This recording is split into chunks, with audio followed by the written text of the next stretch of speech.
Et le Seigneur veut nous utiliser. Le Seigneur a besoin de quelqu'un pour qu'il aille faire son travail, parce que le temps presse et très bientôt Jésus va venir prendre son église, mais il y a encore beaucoup à faire. Il y a encore beaucoup d'âmes à gagner. Il y a encore beaucoup de ténèbres. L'Éternel a besoin des serviteurs pour qu'ils soient dans sa moisson et récolter, pour qu'il y ait beaucoup de récoltes dans son grenier. Et le Seigneur vise quelqu'un, cherche quelqu'un. Et c'est vous ou moi, il veut nous utiliser pour que sa gloire, que son œuvre soit visible dans ce monde des ténèbres. Chers amis, nous avons devant nous des semaines de prière.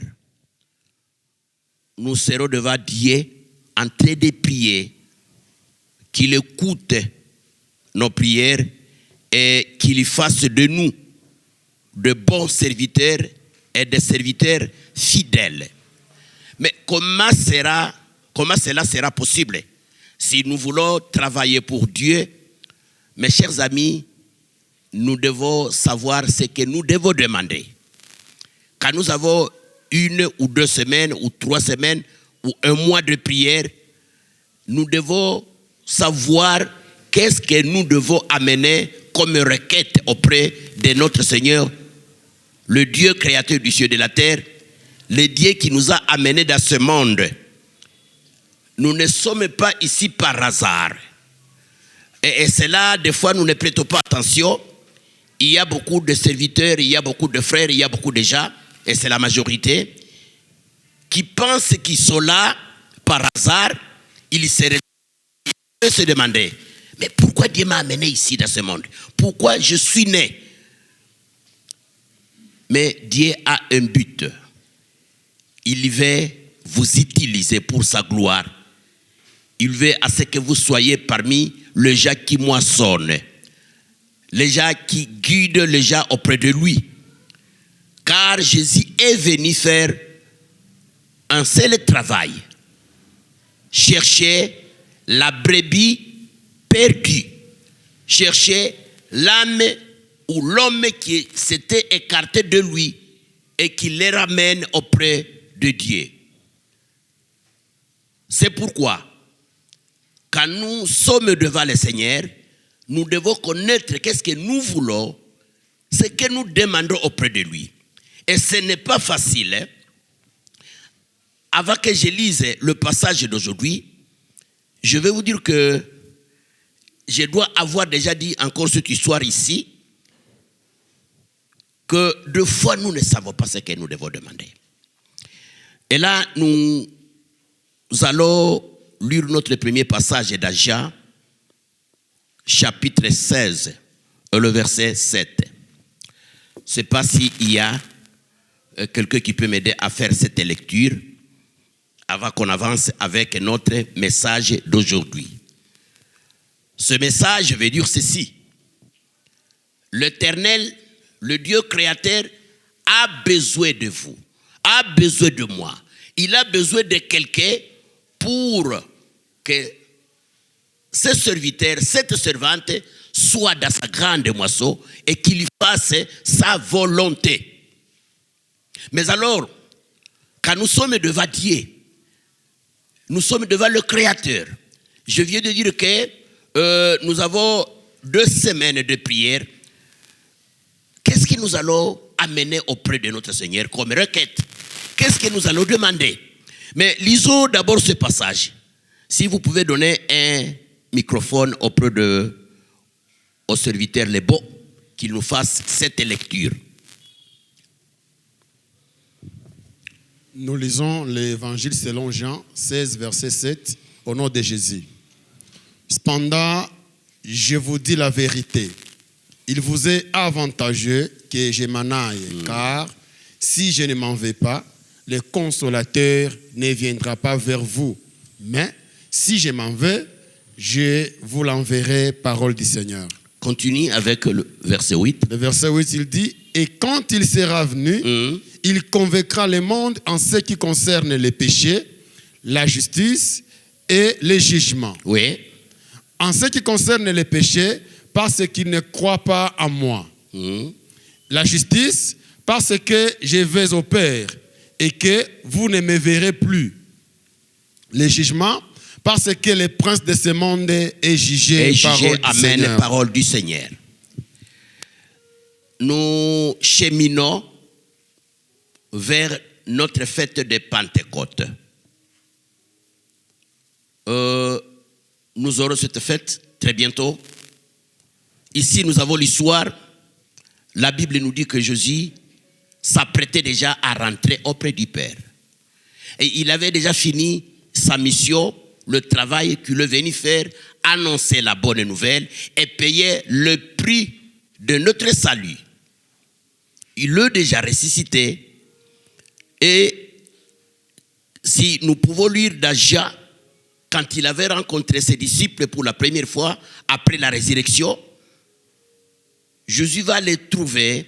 Les disciples étaient enfermés dans une chambre par crainte d'être pris, d'être emprisonnés par les Juifs. Mais quand Jésus arrive auprès d'eux, il les avait dit que la paix soit avec vous. Et puis il lui dira, comme le Père m'a envoyé, moi aussi je vous envoie. Partez, annoncez la bonne nouvelle pour qu'il y ait des gens qui soient sauvés. Et c'est là il va répéter cette recommandation plusieurs fois avant son retour auprès du Père. Jésus était très bien précis. Il était précis dans sa recommandation. Il cherchait déjà qu'il devrait continuer avec la mission, être ses disciples pour que le monde soit sauvé. Nous connaissons que Jésus a œuvré, il a fait son ministère en Palestine. C'était dans un petit pays. Il n'y avait pas, et puis il faut voir, pendant ce temps-là, il n'y avait pas le média. Il a donné ce message à ses disciples. Et puis, après avoir fini, il dira aussi aux disciples que vous aussi, vous allez continuer avec ce message. C'est vous qui allez maintenant faire le travail. Mais, pour que vous soyez capables d'accomplir la volonté de Dieu, vous devez être baptisés par le Saint-Esprit. Bon, quelque part, nous pouvons croire que les disciples n'avaient pas saisi le message au moment où ils étaient avec Jésus, mais ils avaient compris. Ils avaient eu le message de la part du Seigneur. Ils avaient vu comment le Seigneur Jésus prêchait, touchait les gens, guérissait les malades, ressuscitait les morts. Et Jésus les avait déjà promis que quiconque croira à moi, il y fera le même œuvre, il y fera même plus que ça. Mais cela n'était possible que si le Saint-Esprit est avec nous. Amen. C'est pourquoi ce matin je vous dis ceci, que le Seigneur a besoin de vous. Il vous cherche. Peu importe votre âge, peu importe votre rang social, peu importe votre niveau d'études, je ne sais pas quoi, il suffit seulement que vous soyez disponible, que vous disiez que oui, je suis ici Seigneur, je veux à ce que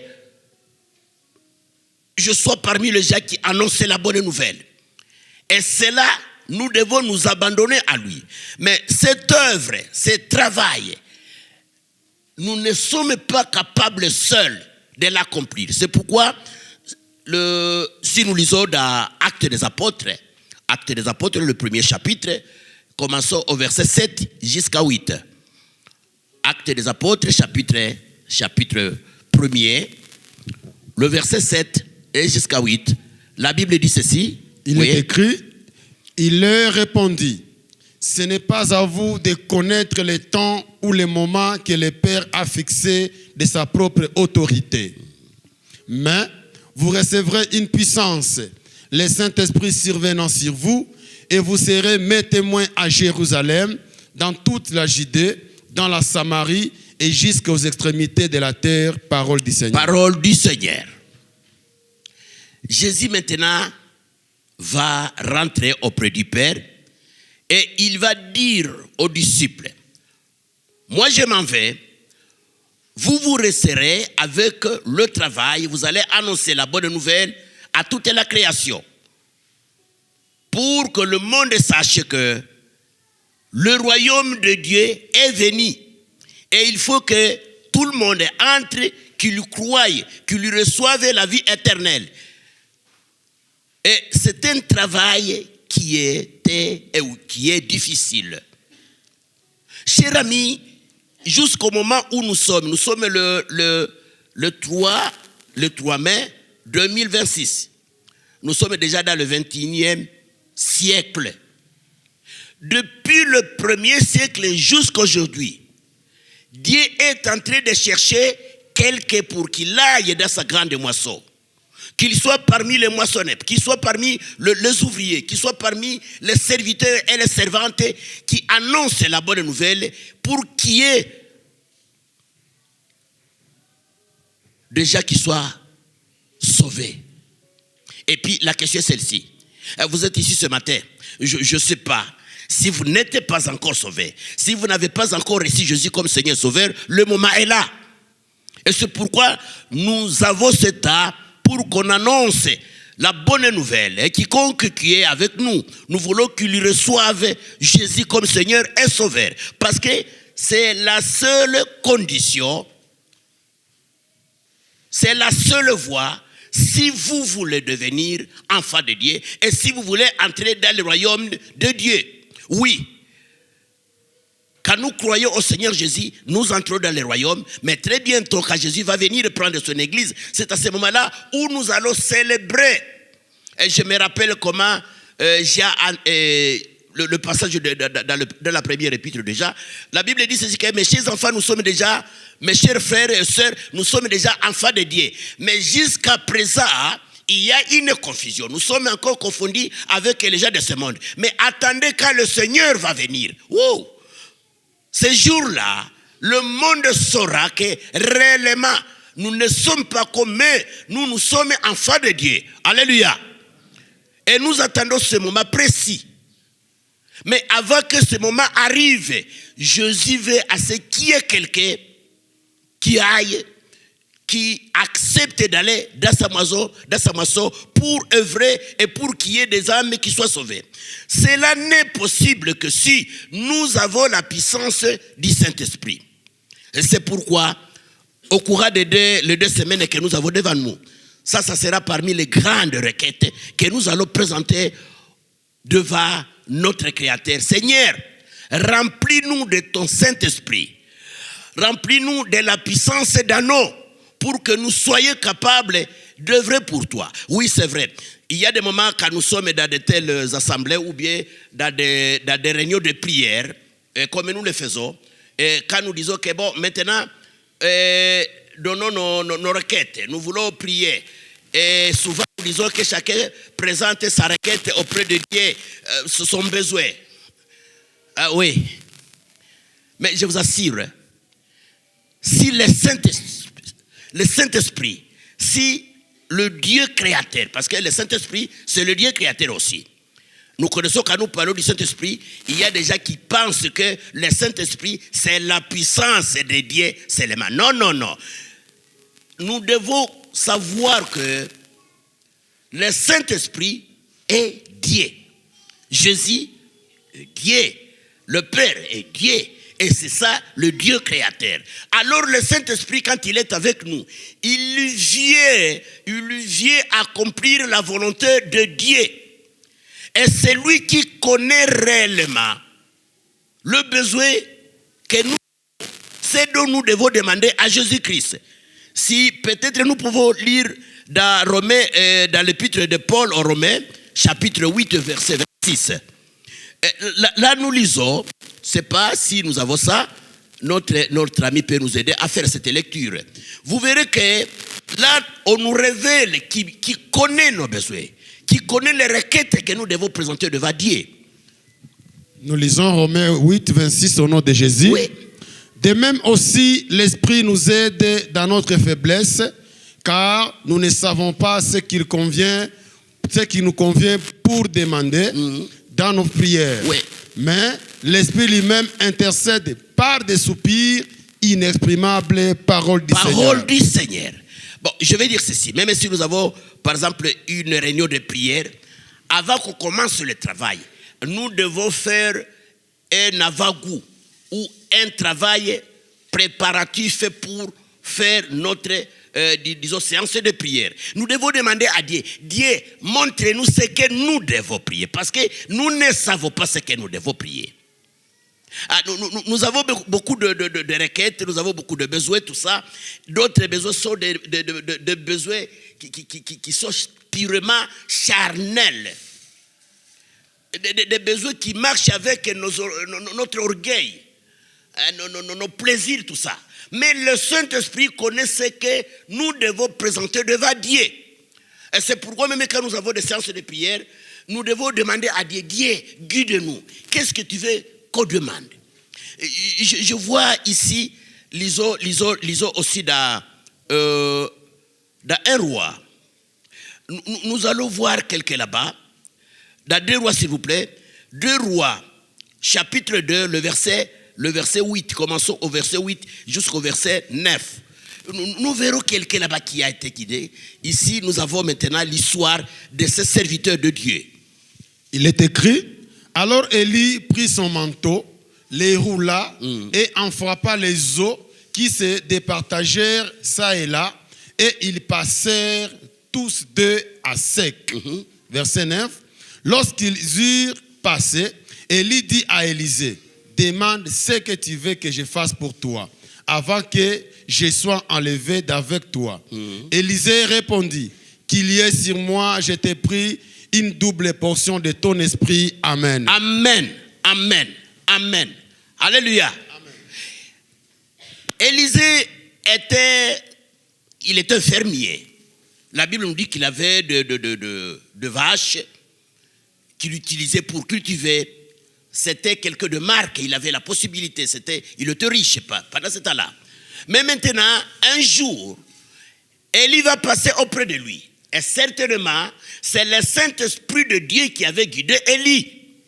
Quand il a vu Élisée, le Saint-Esprit lui a révélé que ici, il y a un serviteur.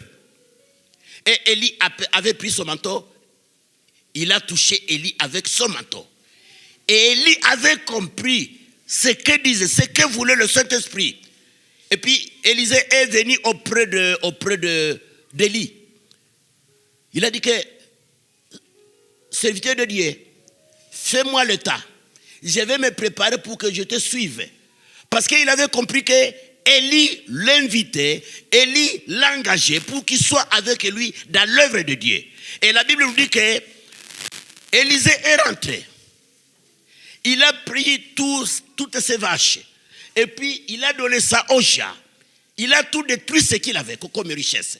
Après avoir détruit toute sa fortune, il est rentré auprès d'Élie, le prophète. Et il l'a servi. Il était avec lui pendant le reste du temps, avant qu'Élie soit pris au ciel. Et maintenant, Dieu va faire un programme pour qu'il parte, pour qu'il prenne Élie et qu'il rentre auprès de lui. Mais avant qu'il y rentre, Élie avait dit à son serviteur, maintenant je vais partir. Et les enfants des prophètes avaient su cela aussi. Et Élisée avait su que maintenant son maître va partir auprès de Dieu. Et au moment où Élie partait pour qu'il parte avec Dieu, à un niveau donné, quelque part, Élie avait dit à Élisée, demande-moi ce que tu veux. Quelle est ta requête? Qu'est-ce que tu veux à ce que tu reçoives auprès de Dieu? Oui, Élisée pouvait demander que je sois un roi, que je sois riche, que je sois n'importe quoi.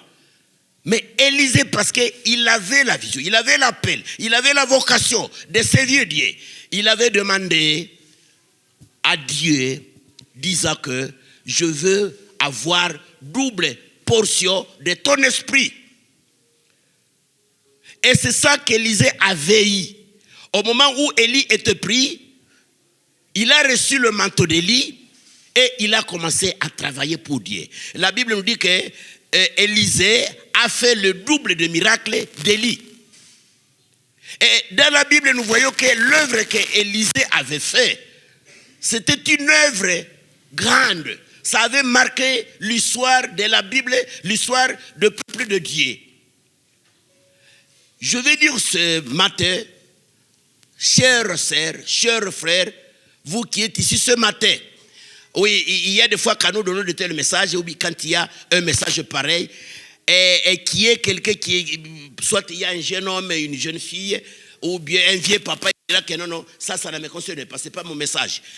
C'est pour le grand serviteur, c'est pour le théologien, c'est pour le pasteur. Non, Dieu veut à ce que vous soyez son œuvre. Pour l'utiliser, vous avez besoin d'être rempli par le Saint-Esprit. C'est vrai, nous avons une petite confusion, et pas petite, mais disons, nous avons une grande confusion.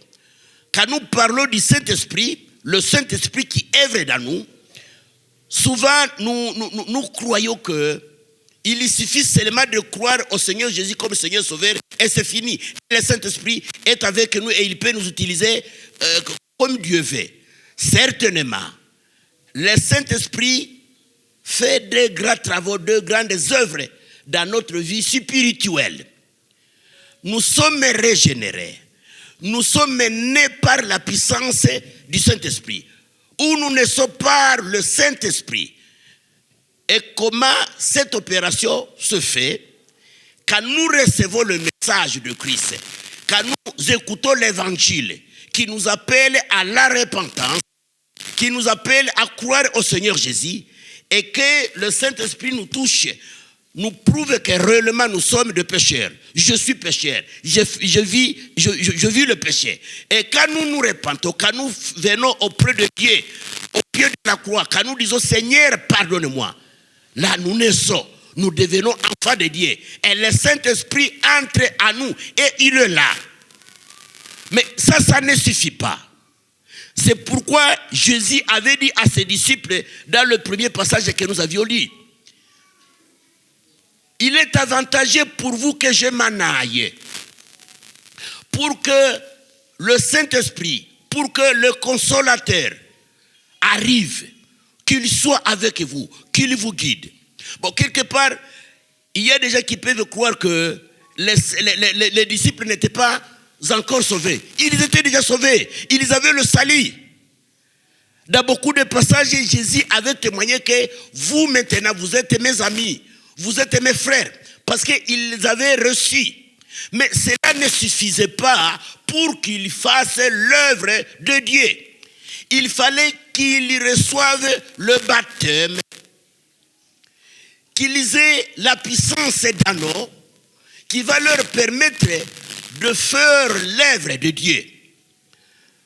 C'est pourquoi nous verrons dans Actes des Apôtres, quand nous lisons maintenant Actes des Apôtres, après la Pentecôte, nous allons voir que les disciples vont maintenant travailler sans peur.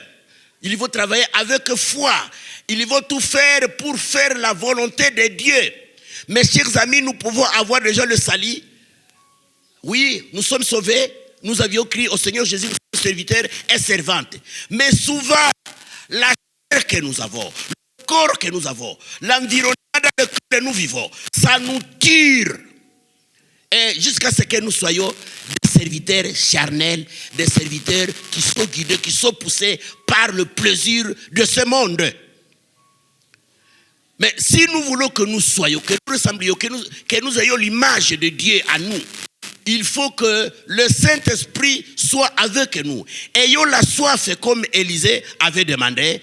Je veux la double portion d'Élie. Et nous voyons que réellement, Élisée était un bon serviteur. Les disciples, après avoir été baptisés, après avoir eu l'Esprit de Dieu, le fusion de l'Esprit de Dieu sur eux, ils ont servi Dieu avec force. Et tout le monde, ainsi que maintenant ces gens, ressemblent à Dieu. Ils faisaient la volonté de Dieu. C'est pourquoi nous lisons dans Actes des Apôtres que les disciples qui étaient aberrés, ils étaient là-bas parmi les gens, dans cette communauté. Mais les gens qui étaient là, ils ont senti que ces gens sont différents de nous. Ils ne vivent plus, ils ne mangent plus, ils ne s'habillent plus comme nous. Il y a une différence. Et c'est pourquoi les gens qui étaient là avaient dit que ces gens sont de quoi? Des chrétiens. Ils y ressemblent Christ. Nous ne pouvons pas. Nous avons beaucoup de problèmes et ce n'est pas facile pour nous, pour que nous fassions la volonté de Dieu seuls. Oui, c'est vrai, nous avons le salut. Oui, c'est vrai, nous avons la vie éternelle. Mais le Seigneur veut à ce que nous ayons son image, sa propre image. Que nous fassions l'œuvre, une œuvre qui fera à ce que le monde sache que oui, Dieu est présent dans ce monde. Et les gens voient maintenant l'œuvre, la manifestation de Dieu dans ce monde. Cela n'est possible que si nous sommes baptisés par le Saint-Esprit. Nous avons cette double portion. C'est pourquoi ce matin, mes chers amis, nous avons 2 semaines de... Nous avons 2 semaines de prière. Parmi les requêtes que nous avons, nous voulons que le Seigneur nous fasse la grâce, que nous vivions la présence du Saint-Esprit, l'onction du Saint-Esprit, le vrai réveil. Réveil signifie que Dieu vient avec nous, il se manifeste parmi nous, il marche avec nous. Bon, nous sommes ici, nous entrons ici tous les jours comme ça. Je ne sais pas si nous sommes combien aujourd'hui. Ça peut arriver que le membre de notre culte francophone sont peut-être, je ne sais pas s'ils sont 80, 120. Et des fois, tantôt ça s'augmente, tantôt ça diminue. Et il y a toujours les mêmes figures. Mais je vous assure, si nous vivons la présence du Saint-Esprit, l'onction du Saint-Esprit, le baptême du Saint-Esprit, ça pour autant qu'on écrive des calicots, des publicités sur WhatsApp, quand le Saint-Esprit est en train d'agir parmi nous, vous verrez que le monde, tous ces gens qui sont autour de nous, ils vont se précipiter ici, chercher à voir Dieu, chercher à rencontrer Dieu. Si nous travaillons avec un accent, avec un accent pareil, avec la faiblesse que nous avons aujourd'hui, nous avons beaucoup de problèmes avec nous et nous prions, nous ne savons pas quelle est la requête que nous devons présenter auprès de Dieu. C'est parce que nous ne laissons pas le Saint-Esprit agir à nous. Le Saint-Esprit, quand il arrive à nous, il veut nous amener d'une dimension à une dimension. Il veut nous amener dans la profondeur, dans la maturité. Que nous ne soyons pas des chrétiens charnels. Combien parmi nous qui sont ici aujourd'hui, mais à cause d'un petit problème, même j'avais appris un chrétien qui vient de notre église, il est devenu musulman. Il est devenu catholique. Est-ce que cette personne est passée auprès de nous? Ce sont des gens qui ne sont pas sauvés. Ou bien ils sont sauvés, mais l'œuvre du Saint-Esprit n'a pas été manifeste dans leur vie. C'est pourquoi une grande requête que nous allons présenter auprès de Dieu. Seigneur, remplis-nous par le Saint-Esprit. Nous voulons que nous soyons baptisés par le Saint-Esprit. Et là, il y a tout un enseignement parce que deux fois nous faisons la confusion. Il y a des gens qui disent bon, si j'ai déjà reçu Jésus comme Seigneur et Sauveur, le Saint-Esprit est à moi. Oui, c'est vrai, il est là. Mais le Saint-Esprit veut nous amener d'une dimension à une autre, nous élever jusqu'à un niveau qui est élevé, jusqu'à ce que les gens qui sont autour de nous remarquent que ces gens ne nous ressemblent pas. Qu'ils sachent qu'ils sentent que Dieu est avec nous. Ah, si les gens entrent ici, il peut y avoir des paralytiques, il peut y avoir des gens qui ont des problèmes là mentaux. Et quand nous venons ici, si nous prions sur eux et qu'ils changent et qu'ils soient guéris, vous verrez que le monde qui est autour de nous va venir auprès de nous et ils vont chercher Dieu auprès de nous. Les gens n'arrivent pas à chercher Dieu auprès de nous parce qu'il n'y a pas la manifestation du Saint-Esprit. Chers serviteurs et enfants de Dieu, Dieu est prêt à utiliser nous tous. Il suffit seulement qu'on s'abandonne, qu'on dise à Dieu, Seigneur, je suis ici, et qu'il nous remplisse. Et je vais vous dire ceci, que la manifestation ou la croissance par l'Esprit Saint, c'est tout un long processus. Même Paul n'avait pas fini encore le processus là de la maturité, ou bien de découvrir Dieu, ou bien de connaître, d'aller dans la profondeur, jusqu'à ce qu'il arrive à un niveau... nous connaissons, je me rappelle de Moïse. Moïse, je vous assure, il avait une onction particulière. Il avait une dimension supérieure. Lui, ce qui a fait à ce qu'il soit à ce qu'il atteigne ce niveau, il avait assez de temps avec Dieu. Il y restait devant Dieu. Si nous voulons que le Saint-Esprit nous baptise, si nous voulons que le Saint-Esprit nous façonne jusqu'à avoir une dimension qui fera à ce que le monde qui est autour de nous sache et remarque que non, c'est déjà la puissance de Dieu. Si nous voulons que nous ayons cela, nous devons demeurer, nous devons rester au pied de Dieu. Nous devons rester dans la prière. Bon, je ne sais pas, nous avons ces 2 semaines de prière, je ne sais pas ceux qui seront disponibles. Et nous avons les chrétiens du dimanche. Mais mes chers amis, je vais décourager cette attitude, ce comportement. Vous n'êtes ici que le dimanche seulement. Et puis vous arrivez quand ça va bien. Bon, aujourd'hui j'irai à l'église. Aujourd'hui je n'irai pas à l'église, je suis un peu fatigué. Bon, ou ça ne va pas, ou bien il y a eu des malaises comme ça. Et vous restez. Les chrétiens de dimanche, vous. Il faut que nous fassions un effort. Que nous soyons devant Dieu, que nous ayons assez de temps avec les gens de Dieu. Le secret de l'église, c'est l'unité, c'est la communion, c'est rester ensemble, c'est chercher Dieu ensemble. Mes chers amis, la chrétienté de dimanche ne convient pas. Bon, ou bien il y a des gens qui attendent qu'il y ait un évangéliste international pour qu'il arrive à écouter la parole de Dieu au cours de la semaine. Apana. Non. Mais prions que le Saint-Esprit nous touche. Parce que c'est le Saint-Esprit qui nous donne la soif de chercher Dieu. C'est le Saint-Esprit qui nous donne la soif de lire la parole de Dieu. C'est le Saint-Esprit qui nous donne la soif de communier avec les autres. Que nous soyons ensemble. Très bientôt, nous allons faire la Sainte Seine.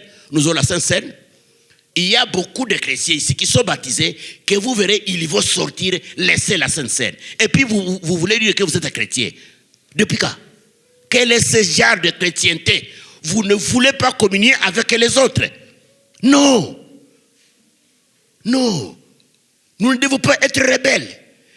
Nous voulons que la Bible s'adapte à nos plaisirs, à notre vie, que nous fassions ce que nous voulons, que nous soyons comme nous voulons. Non, le Saint-Esprit nous taille, nous façonne, nous modèle.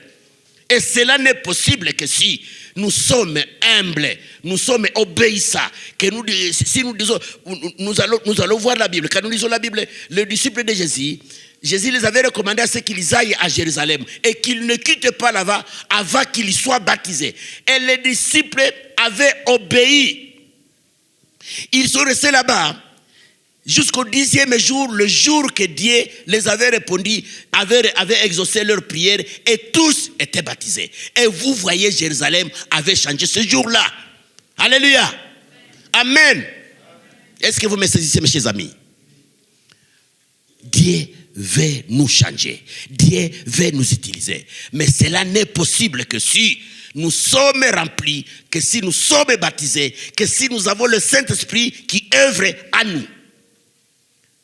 Alors si vous avez cette soif, si vous voulez que le Saint-Esprit vous utilise, qu'il vous baptise, que vous soyez dans la main de Dieu. Parce que toute œuvre de Dieu, toute œuvre divine est faite par la puissance de qui? Du Saint-Esprit. C'est le Saint-Esprit qui a créé. Dieu avait dit, la parole est allée agir. Et ce qui s'était fait, c'était par la puissance du Saint-Esprit. Et quand il y a quelqu'un qui s'abandonne à Dieu, qui se laisse à Dieu, qui prie Dieu, Seigneur, baptise-moi, fais à ce que le Saint-Esprit soit dans moi. Nous avons déjà qui sont des prisonniers de certains... Bon, parce que nous avons le corps que nous avons. Ça a 3 choses. Il y a l'orgueil, il y a la convoitise, il y a aussi la selfishness. C'est quoi? Selfishness. Donc, l'égoïsme, oui, bien sûr. Tout le monde veut à ce que je sois remarqué. Bon, qu'on me voie que c'est moi la plus jolie fille, le plus joli garçon, que les gens voient que c'est moi qui m'habille très bien, que les gens remarquent que je ne suis pas n'importe qui. Ça, c'est la chair, mes chers amis.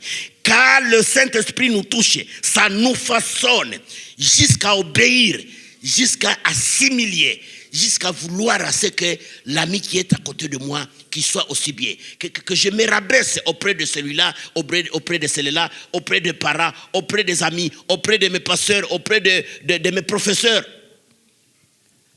Nous devons nous abandonner au Saint-Esprit pour que nous fassions la volonté de Dieu. Que Dieu bénisse sa parole. Amen. Nous allons prier. Et notre requête aujourd'hui, nous allons nous mettre debout, nous tous, et que chacun ait la grâce, que chacun ouvre sa bouche, qu'il dise au Seigneur, Seigneur, je suis ici. Bon, je viens de vous dire que notre corps a un problème d'orgueil. Nous voulons nous prévaloir tout le temps, nous connaissons que oui, nous sommes ceci ou cela. Même dans notre église pentecôtiste, il y a des gens qui pensent qu'ils sont très spirituels que les autres. Ça, c'est l'orgueil. C'est l'orgueil. Mes chers amis, c'est le Saint-Esprit qui fait à ce que nous soyons humbles. Ça nous apprenne l'humilité, ça nous façonne pour que nous rabaissions devant Dieu. Et ce matin, nous voulons que chacun de nous demande à Dieu, Seigneur, qu'il y parle à Dieu, Seigneur, je suis ici, je vais à ce que tu me touches, je vais à ce que ton Saint-Esprit, le Saint-Esprit de Dieu, ou bien tu peux demander au Saint-Esprit, Saint-Esprit, viens me façonner, viens me modeler, je m'abandonne à toi pour que je sois un outil utile dans ton œuvre et dans ton église. Amen. Nous allons prier. Est-ce que vous êtes prêts à prier? Ayez le temps même pendant 1 minute. Dis au Saint-Esprit, viens à moi. Je veux que tu sois le seul maintenant qui me façonne, qui me travaille, qui m'enseigne, qui m'utilise dans ma vie. Laissez ça, le seul Saint-Esprit. Et si le Saint-Esprit, parce que ça arrive que au moment où vous demandez au Saint-Esprit de faire l'œuvre à travers vous, le Saint-Esprit va vous dire ceci, répare ceci, répare cela. Va réparer avec tel ou tel. Il faut obéir. Il faut aller faire ce que le Saint-Esprit a dit. C'est de cette façon-là que le Saint-Esprit commence à nous façonner. Si vous trouvez qu'il y a un péché, c'est le Saint-Esprit qui nous éclaire, comme nous avions lu dans l'évangile déjà. Il nous dit et il nous convainc que ici, tu as commis un péché. Ici, tu n'es pas correct. Allez directement vous repentir, allez demander pardon, allez vous réconcilier avec tel ou tel. Ça, c'est l'œuvre du Saint-Esprit. Prions. Nous te bénissons, nous te rendons grâce, Dieu Tout-Puissant. Ce matin, nous sommes devant toi. Nous venons d'écouter que tu veux nous utiliser. Tu veux utiliser quelqu'un ici, quelqu'une ici. Les enfants de Dieu qui sont ici présents, Seigneur, tu nous appelles pour que nous soyons dans ta main et que nous soyons dans ton œuvre. Père éternel, nous ne sommes pas capables seuls. Nous voulons que le Saint-Esprit de Dieu soit avec nous. Nous voulons que tu sois le seul maintenant qui nous touche, qui nous parle, qui nous éclaire et que nous voyons qui nous sommes. Père, sois avec nous ce matin. Sois celui qui nous écoute ce matin. Nous voulons à ce que tu nous montres qui nous sommes, Dieu Tout-Puissant. Ah, il y a souvent, notre orgueil nous empêche de voir ta gloire. Notre orgueil, notre convoitise fait à ce que nous soyons charnels. Aujourd'hui, ce matin, Saint-Esprit de Dieu, touche-nous, façonne-nous. Seigneur, nous voulons que nous soyons sages, que nous fassions cette prière comme Élisée l'avait fait, que nous ayons la soif de demander double portion du Saint-Esprit. Sois avec nous, Dieu Tout-Puissant, ce matin. Touche toutes tout chacun de nous. Touche cette sœur, touche ce frère, pour qu'il s'abandonne à toi. Et tu es en train de parler avec lui. S'il y a quelque chose qui doit réparer, que tu lui donnes la force de se repentir, de réparer ses péchés et de s'abandonner dans ta main. Père, que tu sois avec nous. Ainsi nous te prions dans le Saint-Nom de notre Seigneur Jésus-Christ. Amen. Amen. Mettons-nous. Ça peut arriver que vous êtes avec nous ce matin et que vous sentez que dans vous, dans votre esprit, dans votre âme, votre comportement, il y a quelque chose qui ne marche pas. Et peut-être pendant la prière, le Saint-Esprit vous a indiqué, vous a dit que ça, tu dois réparer. Tu dois te repentir. Tu dois laisser ça. Si vous êtes parmi nous ce matin et que vous aviez senti, vous aviez écouté une telle voix, vous pouvez vous mettre debout, nous allons prier ensemble. Est-ce qu'il y a quelqu'un qui a senti, qui a écouté Dieu parler dans son cœur qu'il faut que tu répares, il faut que tu te repentes? Mets-toi debout, nous allons prier ensemble ce matin avant qu'on aille à la Sainte Seine. Yana, merci, merci, merci, merci. Ok, nous allons prier avec ses frères et ses sœurs ce matin. Je ne doute pas que le Saint-Esprit t'a parlé aussi. Il a signalé, il a dit qu'ici, il y a un ça ne va pas. Ce matin, le Seigneur continue à vous appeler. Chers frères, laissez-moi vous dire ceci. Ne soyez pas orgueilleux devant le Saint-Esprit. Ne résistez pas à la voix du Saint-Esprit. Vous avez entendu, vous avez écouté la voix de Dieu vous parler. Ici, ça ne va pas. Répare ceci, répare cela. Le moment est là. Si vous voulez réparer auprès de Dieu, mettez-vous debout et nous allons prier ensemble. Merci, merci, merci. Nous allons prier avec ses frères et ses sœurs. Merci, merci, que Dieu vous bénisse. Père éternel, Dieu Tout-Puissant, je te loue, je te bénis pour ton œuvre, pour la puissance du Saint-Esprit qui est en train d'œuvrer parmi nous. Voici les amis qui sont debout. Ils ont écouté ta voix et ils ont remarqué qu'il y a quelque chose qui ne marche pas. Et ils ont commis de péchés, ils ont commis des actes qui ne te plaisent pas, Seigneur. Maintenant, ce matin, ils sont debout devant toi. Ils veulent à ce que tu le pardonnes. Et je te prie, je te demande que tu effaces leurs péchés, que tu laves leur cœur, qu'ils se sentent maintenant qu'ils sont libres, qu'ils se sentent qu'ils sont pardonnés et qu'ils prennent la Sainte Seine et il y a une conscience saine. Père éternel, que tu le laves, que tu le bénisses et que tu le guides. C'est ainsi que je te prie ce matin dans le Saint-Nom de notre Seigneur Jésus-Christ. Amen. Que Dieu vous bénisse. Amen.